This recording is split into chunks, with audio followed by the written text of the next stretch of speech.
And it's not so that we gain status. It's not so that we gain salvation. It's really not something that we do for God per se, as much as it is something that we do out of love for him. Okay? The world makes distinctions, right? The world tells us that we should be accepting of everything, and that to not make distinctions is wrong. And in doing so, they make a distinction, don't they? Right? But the world would love to teach you what their distinctions are, their values. But the Christian life is a life of valuing God and eternity over the things of the world. I want you to think about Hebrews 11, 24 and 25. I realize we're in Luke.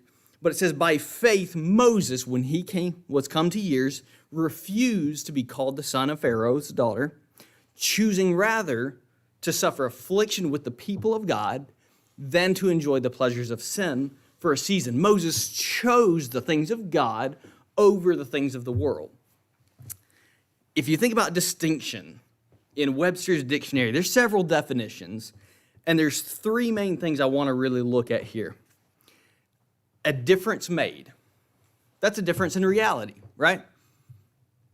Purple is not the same as brown. It's a reality, okay? But if you're colorblind, you may not know the difference, right? It's different, but I don't know it. A difference regarded.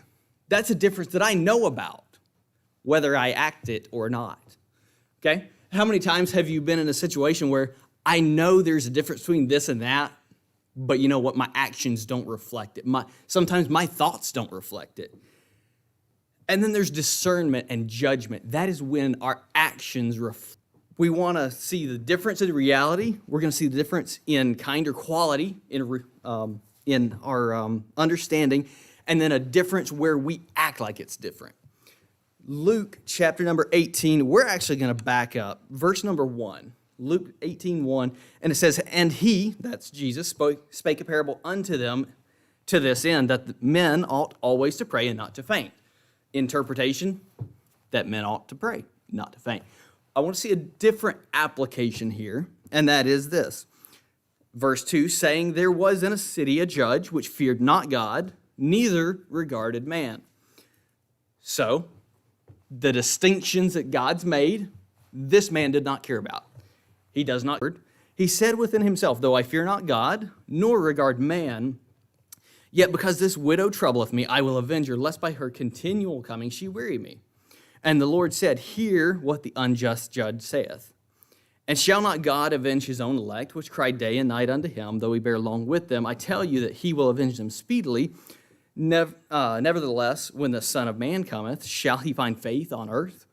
I tell you that he will avenge them speedily. Or even as this publican, the Pharisee stood and prayed thus with himself. Verse 12, I fast twice in the week. I give tithes of all that I possess. I tell you, this man went down to his house justified rather than the other. For every one that exalteth himself shall be abased, and he that humbleth himself shall be exalted. The three event kind of have a common thread, actually, if you look at it. You have a judge that didn't care what God thought. He had his own values. And then you go down, verse 9. You have others that trust in themselves. They don't trust in God. They don't care what God thinks.